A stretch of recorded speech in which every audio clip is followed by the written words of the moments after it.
Adam Dawes, could you please lead us in an invocation? God, I just thank you for today. I thank you for the city council meeting, that you would just move through each of the council members, God, the mayor, and just everyone else involved, that the decisions made will be decisions to better your kingdom, to better your will, God, for Freeport, that what we decide on would just better Freeport, better the citizens, and everyone else involved. In your name, amen. Thank you. So now that it's 6 o'clock, we'll officially call this meeting to order. Madam Clerk, would you please take the roll? Mayor Miller? Here. Alderperson Borneman is absent. And he just walked in. Alderperson Borneman. Monroe. Here. Ross. Here. Alderperson Parker is absent, as is Busker. Shadle. Here. Mysick. Here. And Berberet. Here. Thank you. If you could please stand for the Pledge of Allegiance, led by Alderman Shadle.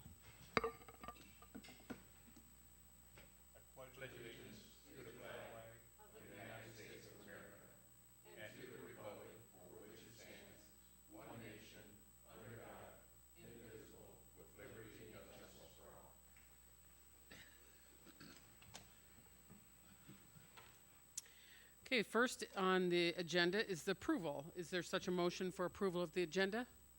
So moved. Second. We have a motion made by Alderman Ross, seconded by Alderman Shadle. All those in favor signify by saying aye. Aye. Opposed? That motion passes. Next is approval of the minutes from the regular council meeting on May 17th, 2021. Is there a motion for approval? So moved.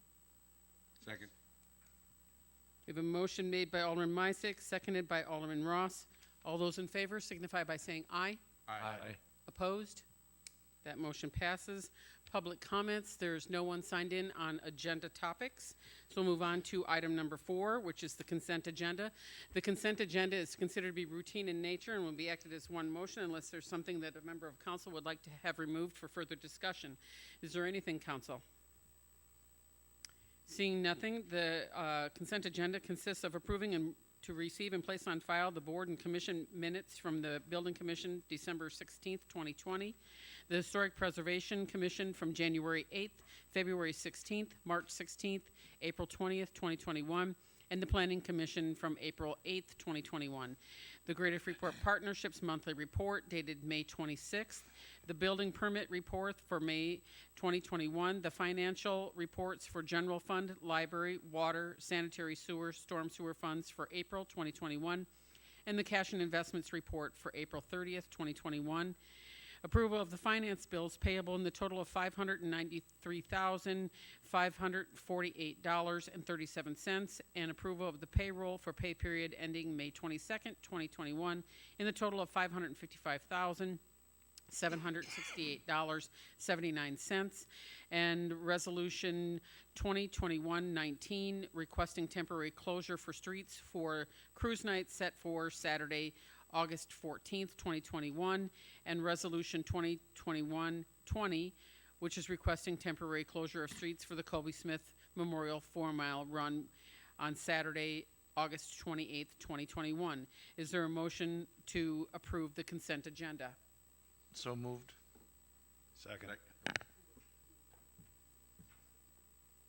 Berberet. The motion made by Alderman Berberet, seconded by Alderman Monroe. Madam Clerk, could you please take the roll? Shadle. Aye. Mysick. Aye. Berberet. Aye. Borneman. Aye. Monroe. Aye. And Ross. Aye.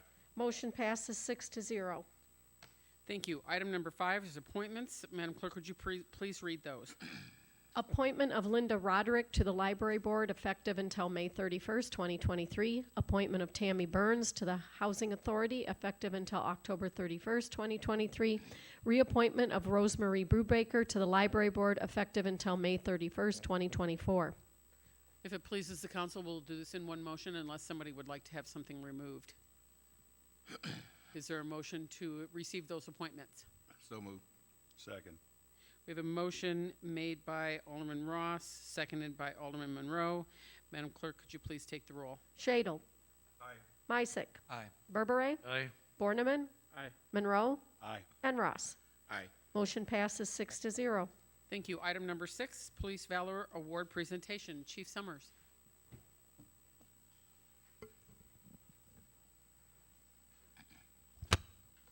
Thank you, Madam Mayor. It's an honor tonight to recognize several officers that were working on May 2nd. Throughout the course of the night, or throughout the course of the night shift on May 2nd, 2021, Sergeant Hass observed a large gathering of people, both at 11 East Iroquois and in the 400 block of South State Avenue. He knew many of these members in attendance were affiliated with the 103 gang. The 103 gang was suspected of being one of 2 local hybrid gangs responsible for a shootout in this location on April 7th, 2021, where 43 shell casings were recovered. Sergeant Hass would conduct surveillance on the group from multiple locations. At one point, he observed a subject display a handgun in the street.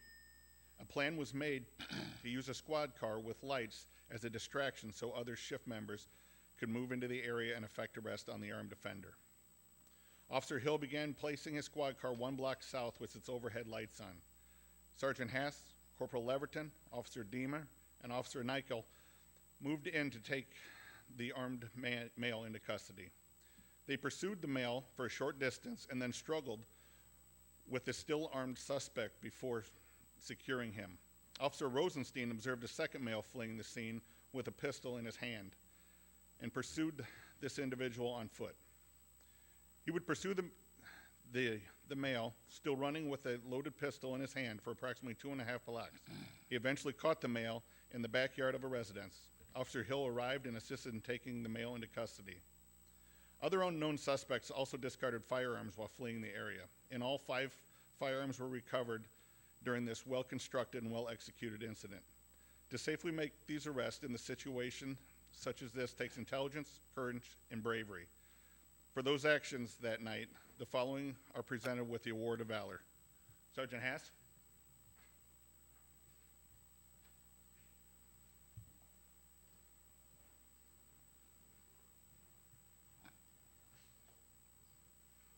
Corporal Leverton is on vacation. Officer Hill.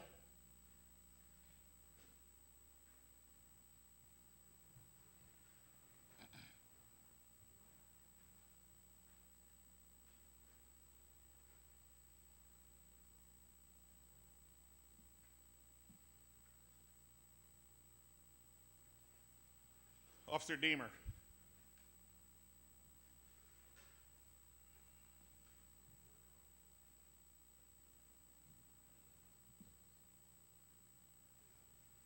Officer Rosenstein.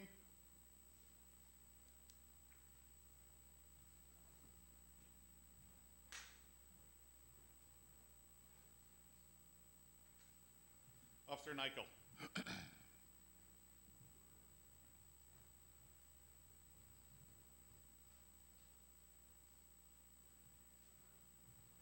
I just want to say to you guys that thank you for your courage, and everybody here should be proud of what you guys did. Just not that night, but every night that you guys go out there. These things can happen at any time, and you guys served the community and did it, and we should all be proud of what you guys did that night.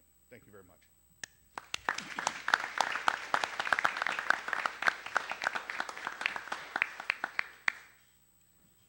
Thank you very much.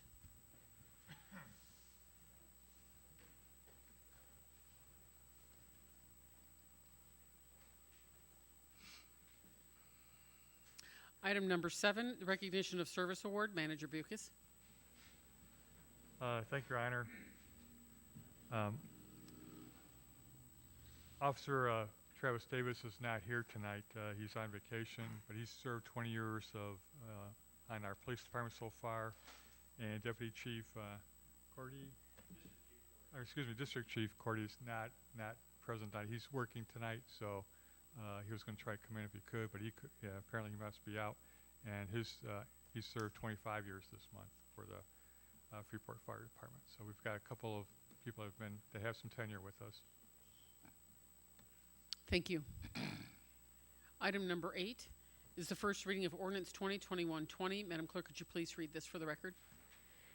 An ordinance providing for the issuance of not to exceed 2.5 million general obligation bonds, Series 2021, of the City of Freeport, Stevenson County, Illinois, for the purpose of financing various capital improvements, providing for the levy and collection of a direct annual tax sufficient to pay the principal and interest on said bonds, and authorizing the sale of said bonds to the purchaser thereof. Thank you. Manager Bucus? Thank you, Your Honor. As discussed at a previous council meeting, we are looking at borrowing up to $2.5 million. $2 million is our target area, but because of some possible discounts, we may get a little bit more money than the $2 million. We're looking to borrow this money for the purpose of doing some street repair work, purchasing a new paver and a new roller. The bond is for 10 years. The maximum amount that would be repaid each year would be $275,000, and interest rates not to exceed 6%. And when we're looking at our preliminary discussions about a month ago, the true interest rate was closer to 3%, but we have to have some parameters in here, and so we're looking at a possible 6% at the most. I believe that's all I have to report on this time. I will accept any questions that the council may have.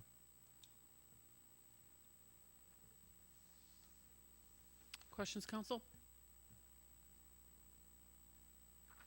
Mayor, Alderman Borneman? this is information you went over with us during the committee of the whole.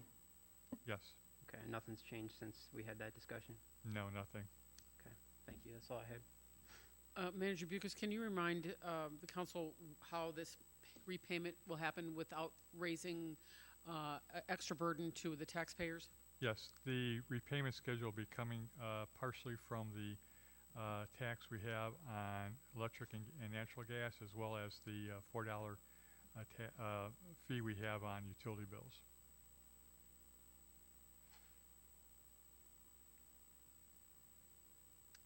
Mayor, Alderman Borneman? I'm going to make a motion to approve this. Move it forward to second reading. I'll second it.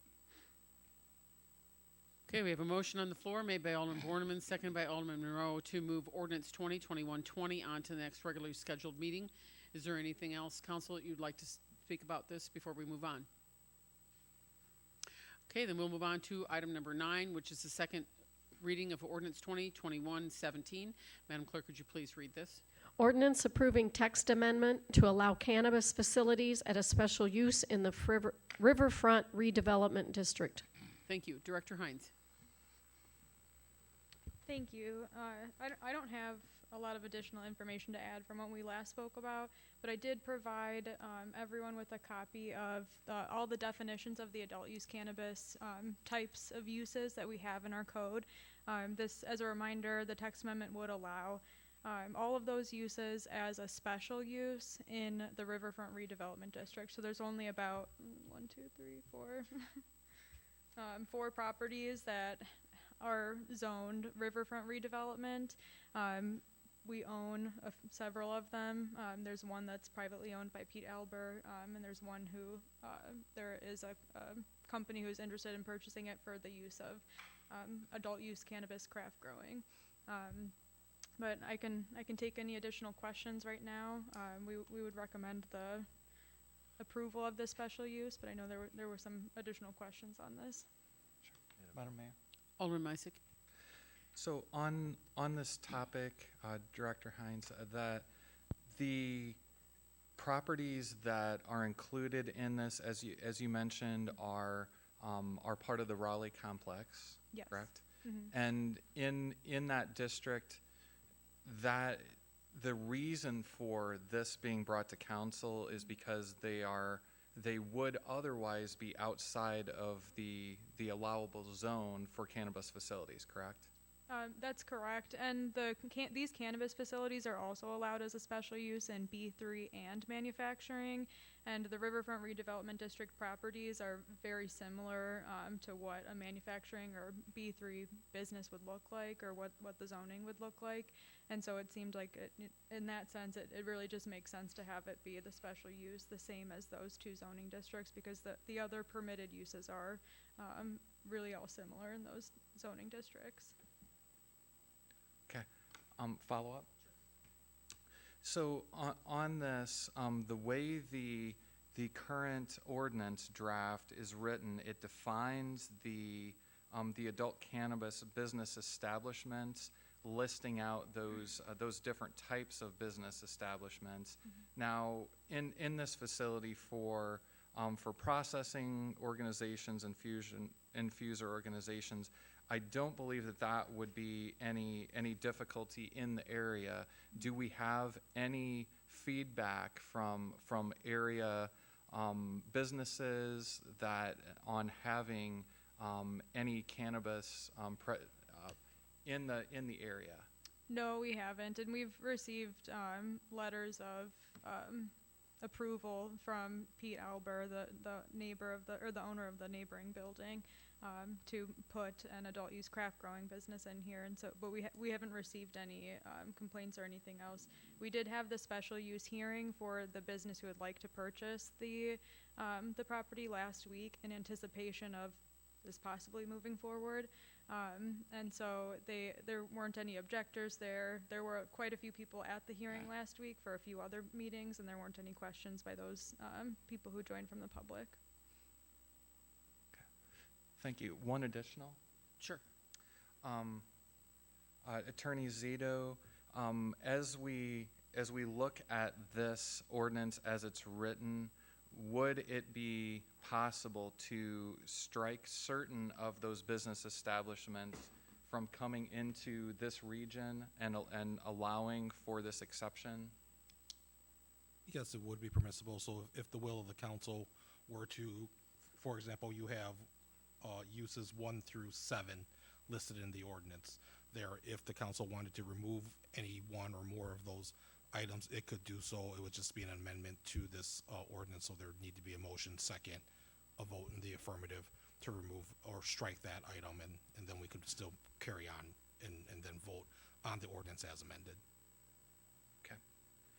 So, Madam Mayor, so my proposal is to strike the adult use cannabis business establishments, number 7, as well as adult cannabis dispensing organizations, number 3, to strike those before this ordinance is proposed. So to strike those on an amended version.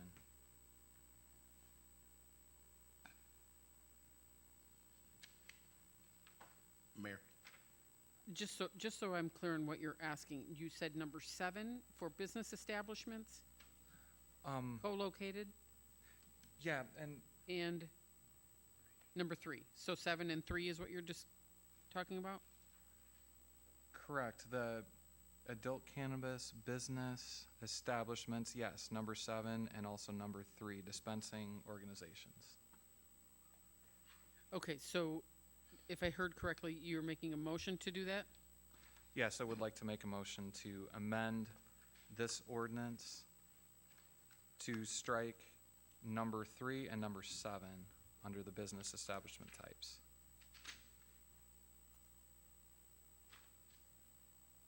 Mayor? Alderman Ross. I would like to ask a question of why would we do this? To strike 3 and 7. Alderman Meisick. And sorry, I didn't give more background behind this. So when we're thinking about what we're allowing in the area, right? And my first question to Director Hines was, would this be permissible to have any cannabis organizations in this area without this exception coming to the floor today? And the answer is no. So my initial thought in here is it would not be in the best interest of the city to have dispensary or other business establishment to be directly near the downtown area in that case. This would take away that ability for those to come in at a future time. Now, when I had discussed this with Attorney Zito, there are no dispensing organizations now proposing to come forward. There's only the one that has come forward as a cultivation center, correct? And a grower, okay. So the definition number one for craft grower. But my concern is opening that door and then allowing dispensaries to be in that same area. And I wanted just to simply close that door immediately to say, these are acceptable by the council and the other business types are not allowed by the council, to follow the strict rules of where those dispensaries could be located.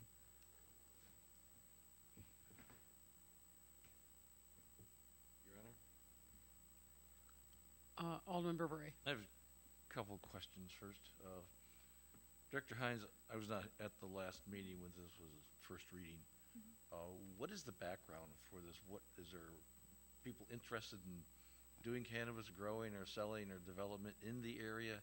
Have they approached the city about this? Yes, yeah, so there's a business, they're called GHSI, and I cannot remember what the actual letters stand for, but they are interested in the metal-clad Raleigh building, and they want to put a craft growing facility in that building. Just so, growing. Yep, yeah, so it'd be the adult use cannabis craft growing. So they do not have a license right now. They need to apply this year. They're anticipating applying this year, and they're ready to. But they're interested in getting this building, so they would need the approval to do so. In addition, so if this text amendment goes through, they have to go through that special use process, so it would come back to council, and any other use that would go through this Riverfront Redevelopment District would be reviewed by council. Thank you. Mhm. Follow? So it doesn't matter which one of these topics, they'd all have to come before council in order to be approved. This is just as a blanket over top of it, correct? Yes. Okay, so if I'm understanding this correctly with Alderman Meisex, that adult use cannabis business establishment also includes craft growers, so that would strike them. So for the co-located business, hopefully I can get some guidance from Attorney Zevon. Yes, so item number 7 on the ordinance as drafted is, and I want to be clear, and just so that we're using the same terminology there. Number 7 is co-located cannabis business establishments there. And so what a co-located business establishment is basically the co-location of cannabis dispensing organization with then a craft grower or a infuser organization or both. So basically what that says is that if you are a craft grower, you can co-locate and have dispensing as well, or if you are a infuser, you can dispense as well and sell the infused items and the such. So it allows for two uses to be together. So those are the co-located ones there. So that's what Alderman Meiseck is asking to strike there. The ability for this particular craft grower then to say, also, after I grow it, I want to sell it. You know, so he wants to be able to say, no, you can't. You can only grow here. And I guess I should clarify, when I say sell it, I mean sell directly to the public as a retailer. He could, you know, as a craft grower, he could sell to a retailer establishment who would then sell to the general public, but you can't be a direct retail to the consumer is what would not be allowed then. Your Honor.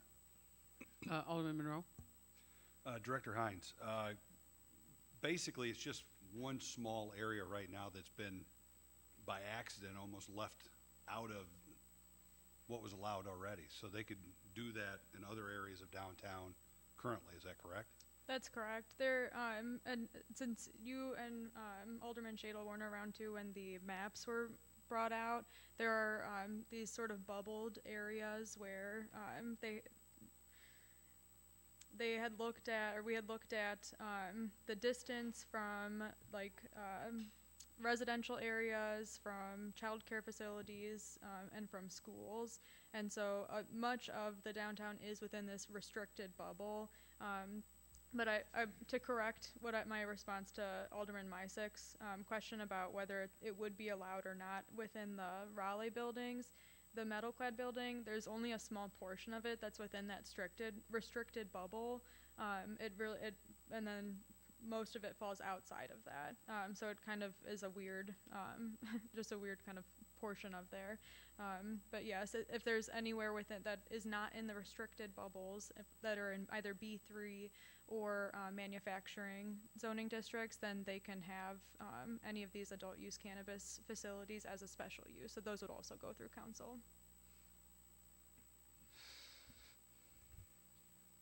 Alderman Burberry, did you have another question? An observation, Your Honor. I think I understand what Alderman Misick wants to achieve now. My thinking would be to pass the ordinance as presented and then allow businesses, individuals, whatever the process may be, to come to council for approval or not approval of what they want to do. Here, you're putting a restriction immediately on. I think that's the way I understand it. So that's just I'm not necessarily in favor or against use or sale of cannabis, but it has to deal with more the procedural. Let's pass the ordinance that is all encompassing. People come back to us, they have to get approval. I would prefer that approach firstly. Mayor, Alderman Borneman? thank you.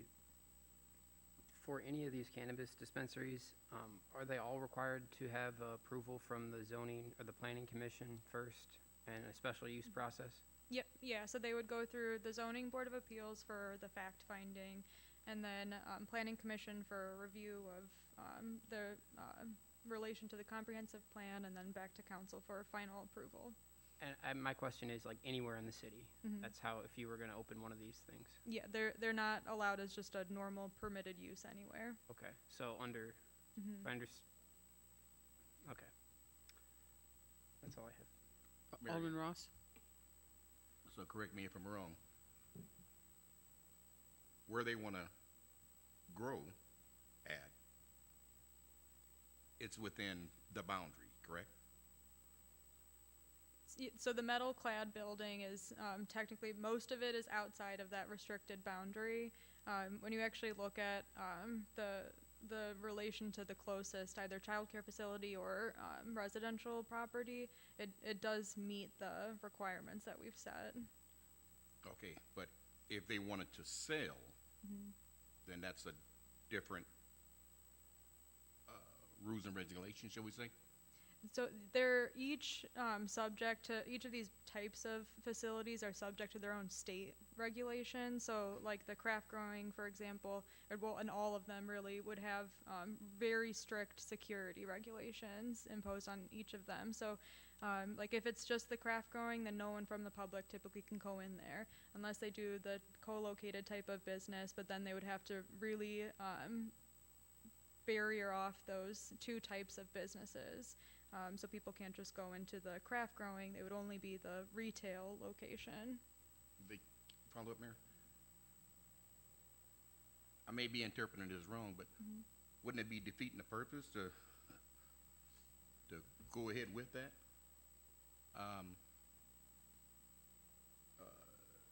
It's really just a personal preference of what the council wants to do. Right, I understand that, but I meant, to set the rules and the guidelines. Okay.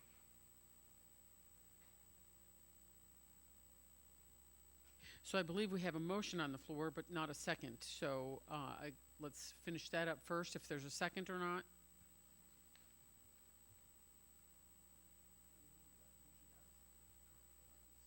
Okay, then the motion dies for a lack of second. Is the ordinance as presented? I'll Yes. make a motion to adopt or approve of this. Great. So is there any further discussion concerning this before the roll is taken? Madam Clerk, would you please take the roll on the passage of ordinance 2021-17? Shadle. Misick. No. Burberry. Aye. Borneman. Aye. Monroe. Aye. And Ross. Aye. Attorney Zito, is this just a majority vote? Motion passes 5-1. Okay, thank you. Item number 10 is the second reading of ordinance 2021-19. Could you please read this? Ordinance adopting the 2018 International Property Maintenance Code. Thank you. Manager Bucus? Thank you, Your Honor. The City Council adopted the 2012 International Property Maintenance Code, also known as the IPMC, in 2013. New codes are regularly released every 3 years, and it is our responsibility to consider these updates. Given that the IPMC standards have not been updated since 2013, we are considering the 2018 updates for adoption this year. The only major changes from 2012 to 2018 are found in Chapter 7, which relates to fire safety requirements, such as an increase in fire resistance ratings and fire protection systems, as well as addition of carbon monoxide alarms and detections. These changes will help our building inspector and our code enforcement officer enforce stricter fire safety regulations in our community. The adoption of the 2018 IPMC was recommended by the Building Commission after their review of the updates on May 12, 2021.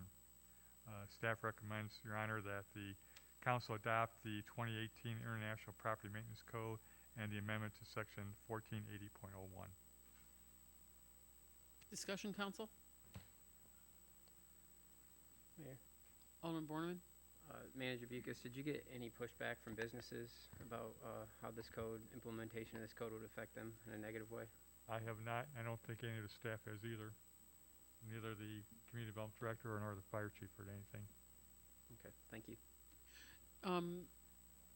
Chief Liggett, can you define a little bit of what the increase in fire resistant ratings and fire protection systems, what does that mean to our businesses?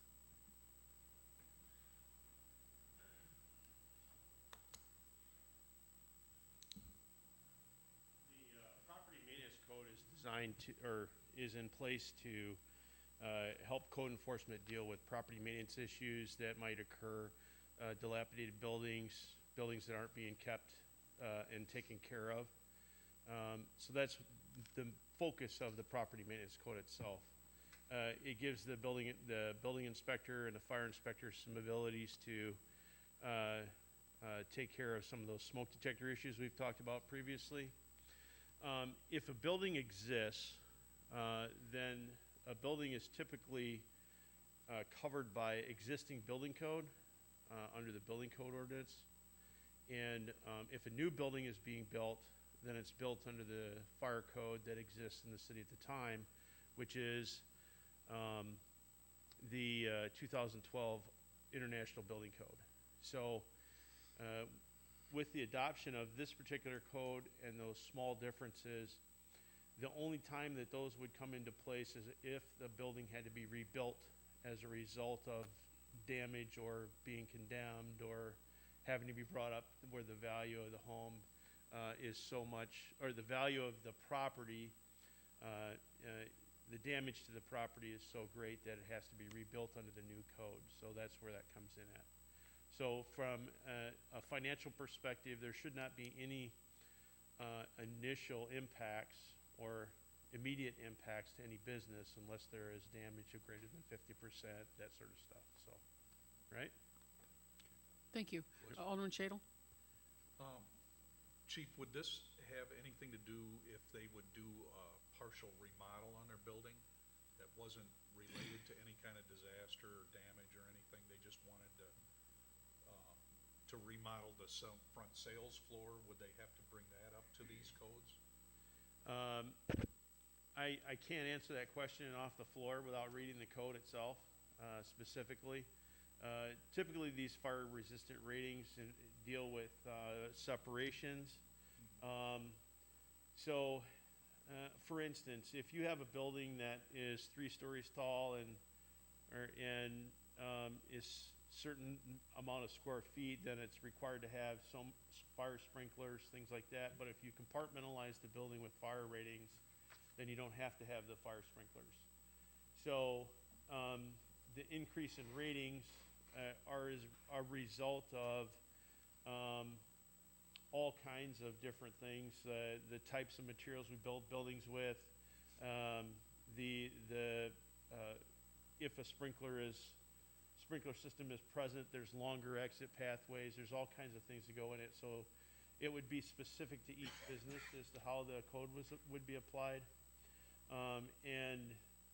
We'd have to rely on Ben for that evaluation. Go ahead. I would agree with Chief that it is going to be, dependent on exactly the language that's in the code, but generally speaking, that whether caused by damage or, let's say, through voluntary remodeling or there, that usually it's some sort of a standard of if you do a certain percentage of change, whether it's because you voluntarily want to do it or because, destruction requires you to do that, then that might trigger you having to follow the updated code regulations. I think that's what you're asking there. So, and just a reminder, I apologize, that the remodel would be governed by the existing building code. So the property maintenance code itself is just saying, okay, you have a fire resistant rating, you have to take care of it. You have to repair it, you have to keep it fire plugged, there has to be fire caulk. That's the property maintenance piece of it. So if you do some plumbing work and you breach a firewall, then you've got to make sure fire caulk is there. Those are types of things that the property maintenance code takes care of. When you actually do a remodel, then the building code takes over and supersedes any of that. Does that make sense? Yeah. Okay. Yeah. All right. Thank you for the questions. Any further discussion, council? Seeing none, Madam Clerk, would you please take the roll on passing of ordinance 2021-19? Shadle. Aye. Meissick. Aye. Berbere. Aye. Borneman. Aye. Monroe. Aye. And Ross. Aye. Motion passes 6-0. Thank you. Item number 11 is the adoption of Resolution 2021-21. Could you please read this? Resolution authorizing and approving a purchase of service agreement with the Stevenson County Senior Center doing business as Senior Resource Center. Director Hines. Thank you. So the city has contracted the Senior Resource Center's operational services for the Pretzel City Transit program since 2018. The original purchase of service contract between the city and SRC expires June 30th of this year, and so we need to renew in order to have them continue the operational management of the transit program. We made just a few slight modifications to the agreement, most of which are just clarifying our current processes, and we've had a good experience working with the Senior Resource Center and would like to continue that. So we would recommend approval of the purchase or continuing this to the next hearing if you'd like. And the strategic plan alignment for this is connected, accessible, and safe communities. The Pretzel City Transit is a safe and affordable transportation option for people within Freeport and the county. Questions, council? Alderman Borneman? It's more of a statement. I know last time, and most times we bring this up, I usually bring this up, the county doesn't contribute at all to Pretzel City Transit? They do not. Okay. I guess my comment would be I would appreciate the administration's attempt, whether it's, successful or not, and I understand that it probably won't be, but to try to push the issue there, because it doesn't make sense to me that residents of the county are benefiting from this and the county itself isn't contributing anything to this service. And I know we've had this before and it's obviously beyond our control, but that's just all I had to say. Mayor, Alderman Ross? have we went to the county and asked them, well, let me back up. The vehicles that travel will be traveling in the county, correct? Yes. Okay. Has anyone approached them and asked them to contribute to the upkeep on the vehicles to, because we're helping them out, how come they can't help us out? Yeah, I haven't personally asked, but I do know that staff from the city have asked the county before to contribute, and they haven't accepted. Okay. Yeah. Follow-up? He hasn't spoken yet, if you want, but. Go ahead, Alderman Bourne, if you want to follow Oh, up. I just, I don't want to cut off residents of the county, obviously. I No. appreciate the service we all provide. That's obviously not our intent. It's just a little frustrating to see the lack of give and take there, the lack of contribution from the county as a government entity. That's all I had. Alderman Berberet? Director Hines, to follow up this discussion about county involvement or lack thereof, is the grant funds, then when you put together the grant for this on an annual basis, does it specifically say for the residents of Stevenson County? Yes, yeah, it does. Yeah, all the funds are for Freeport and Stevenson County as a So whole. we're planning for that, Mm-hmm. whether the county does anything or not. Yes. Okay, Yeah. thank you. Mm-hmm. Yeah, most county or most of the transit programs in Illinois are run by the county. I think we're sort of an anomaly in comparison to a lot of the communities. Mayor? Alderman Ross? Yes, I do totally agree with Alderman Borderman. I don't want to see the county be left out. But my question was is to try and see if they could kind of help out. But as Alderman Beret says, when they wrote the grant, it is for Freeport and Stevenson County. So I guess I'll have to go with that. Well, city manager and I have a regular meeting with the county and the chairman and the administration, so we can put that on our list of discussion topics. So I believe we have a meeting next week. We do. That would be a great idea. Yes, and that is one of the topics of discussion. Great idea. Alderman Borneman? I'll make a motion to adopt this resolution. Second. Okay, we have a motion on the floor made by Alderman Borneman, seconded by Alderman Ross for the adoption of Resolution 2021-21. Madam Clerk, would you please take the roll? Shadle? Aye. Misick? Aye. Berberet? Aye. Borneman? Aye. Monroe? Aye. Ross? Aye. And Parker is absent, so that is, motion passes 6-0. Thank you. Next is reports of department heads. Finance. Thank you. Community Development.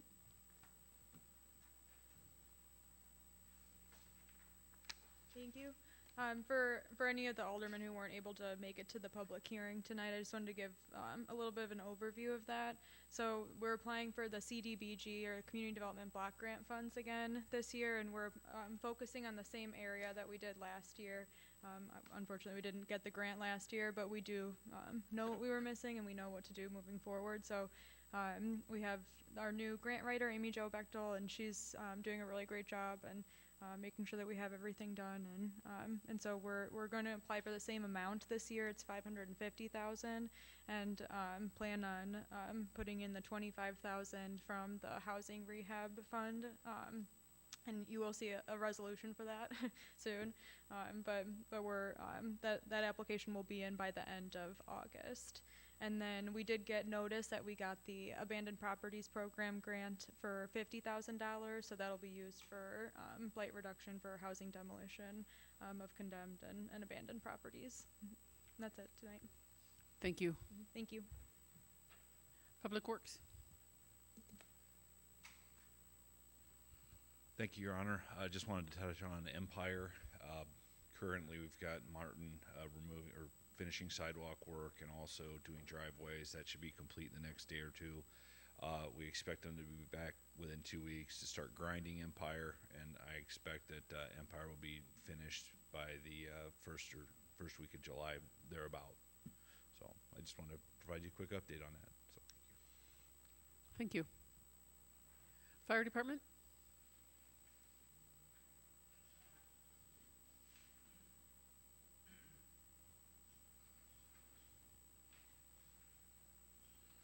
Thank you, Madam Mayor.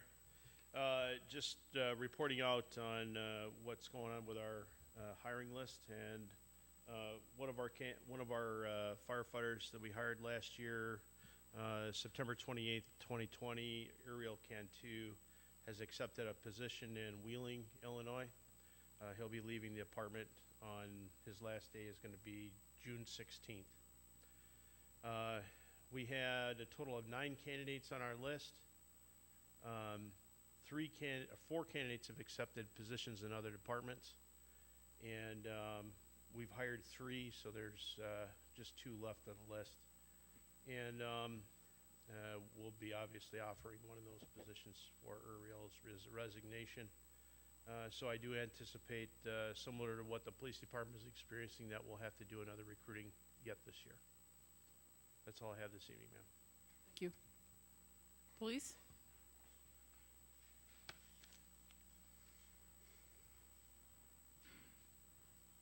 Thank you, Madam Mayor. I just wanted to report that today our social worker started her first day. So we're looking forward to beginning that program and building that program and getting that up and running. She's really excited. She kind of described it as one of her dream jobs. So she brings a lot of energy and excitement. It's already had a lot of ideas, so we're pretty excited about that. Thank you. Question. Alderman Borneman? So Shot Spotter's been up for, is it a couple weeks now? I believe it was middle of May that it went up, yeah. Okay, so what are your thoughts on it so far? It's working well. It's getting a workout, unfortunately. Right. We are getting noticed earlier. I was telling somebody earlier, it went off the other night. I walked upstairs and once I got the notice on my phone, turned my radio on and could start to hear the information going on there. And actually, I'd gotten upstairs and got my phone before the officers had got there. So that's how fast that it's going out. The officers were already on the way. And we're there within just a matter of me walking upstairs to get my radio to turn it on to see what was going on.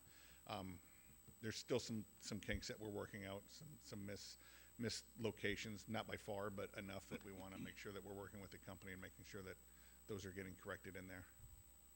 Okay. Do you see it as something that, I know it's early on, but expanding the range, is that be something would be a good use of resources going forward? I think that might be better something to talk offline. I don't mean to be rude or anything like that, but I don't want to talk about the areas of where it's at. But Okay. that's certainly what we can talk about in my opinions on that on a one-on-one basis.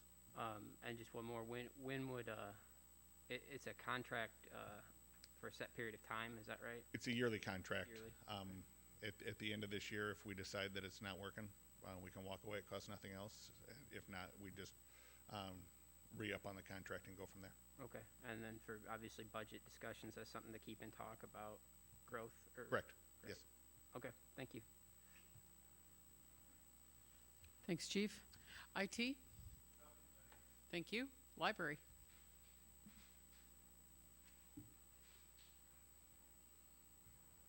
Thank you, Mayor Miller.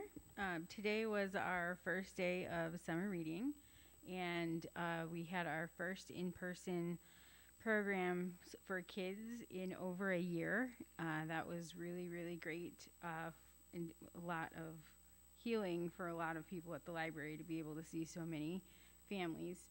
And we're already seeing our circulation numbers are already going up because of that. Our next programs are, we have story time in the park, which is just at Debate Square right next door to the library, tomorrow morning at 10:30.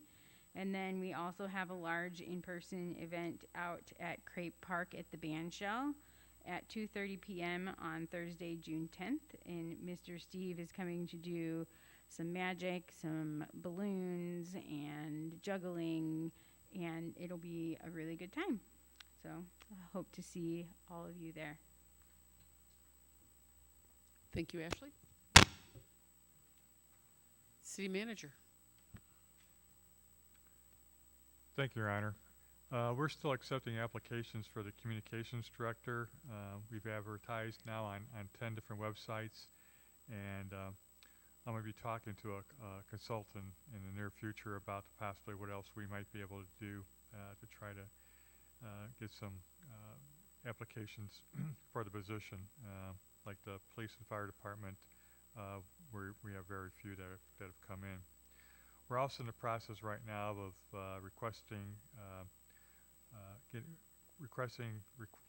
advertising for requests for qualifications for our airport consulting engineer. The request for qualifications is due by July 8th, and probably by the end of this week, we'll be sending out requests for proposals for the FBO airport manager position as well. So that's about all I have for tonight, Your Honor. Okay, thank you.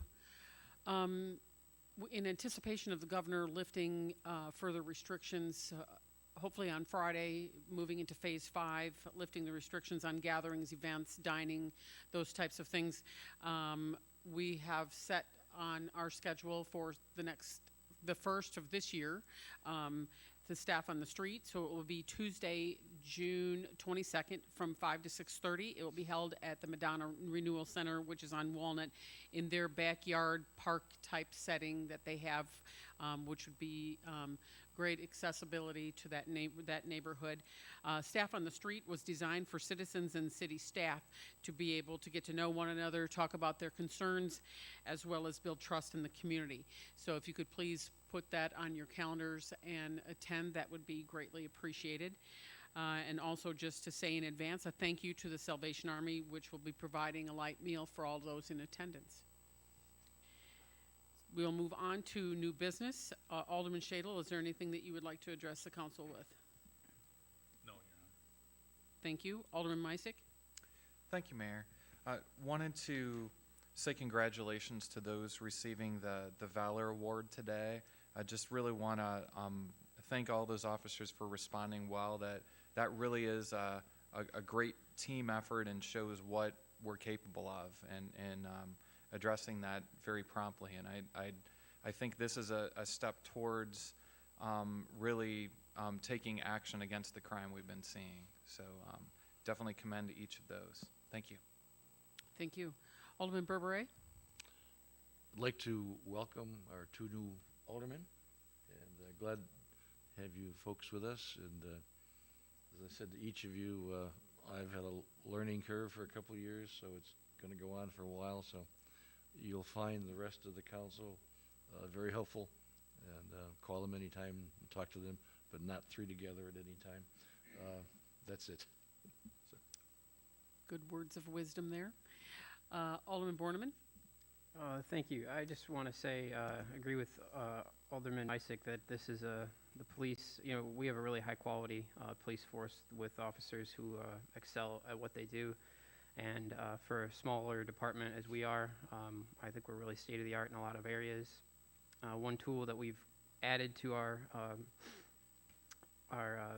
resources is a shot spotter.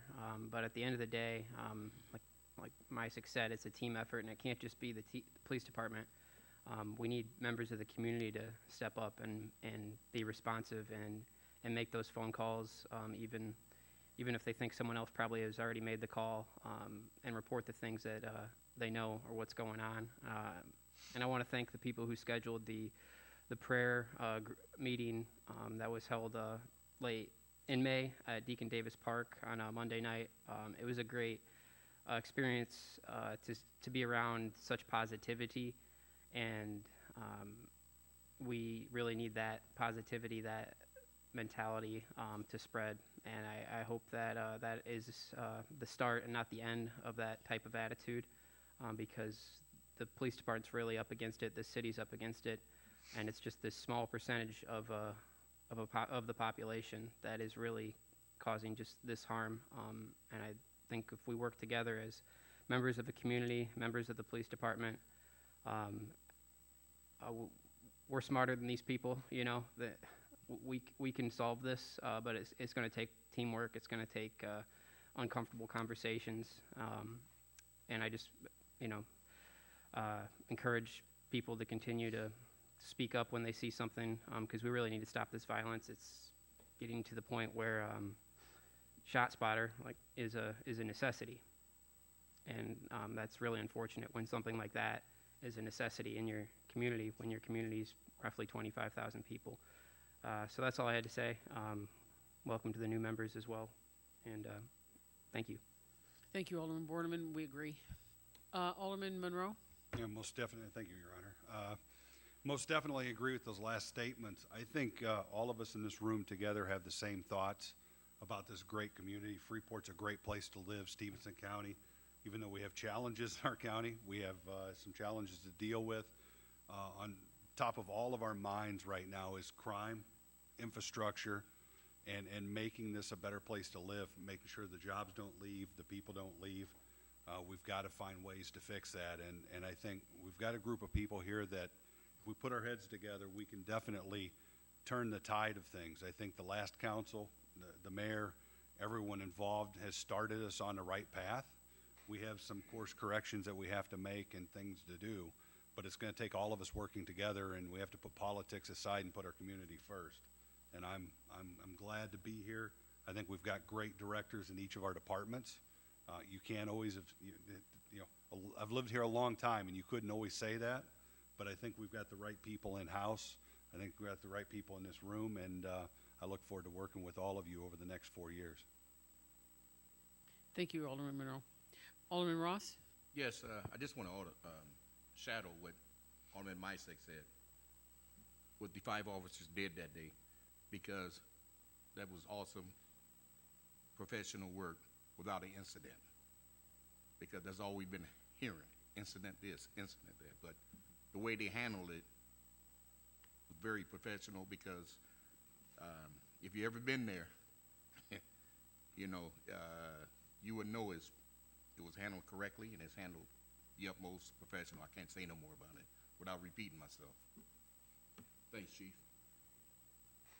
That concludes the council announcements, and that when we can move on to item number 16, which is public comments, and we have one signed in, Steve Carroll.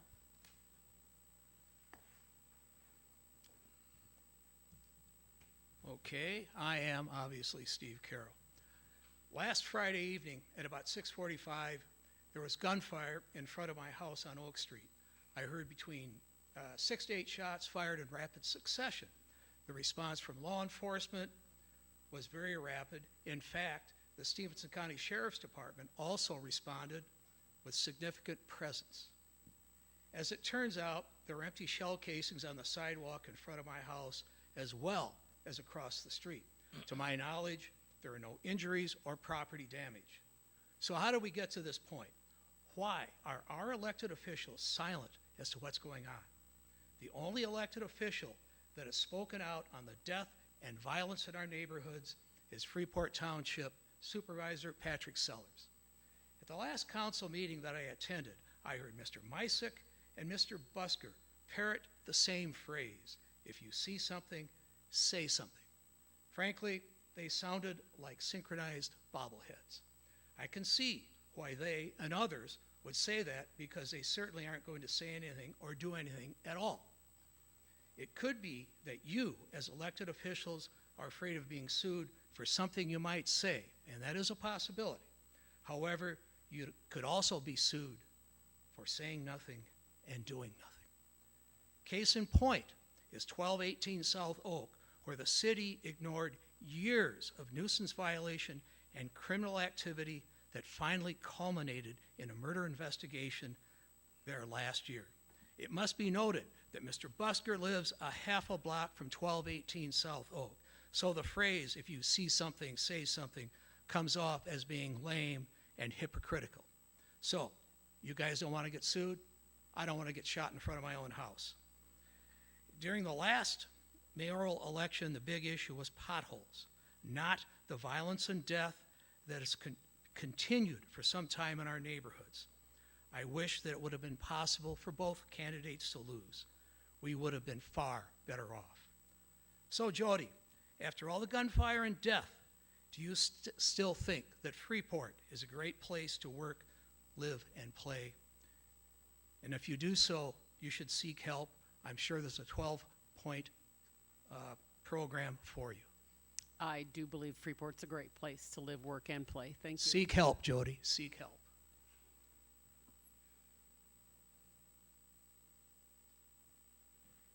Are there any other public comments? Seeing none, I'll entertain a motion for adjournment. So moved. Second. We have a motion made by Alderman Ross, seconded by Alderman Misick. All those in favor signify by saying aye. Aye. Opposed? That motion passes. Have a good evening.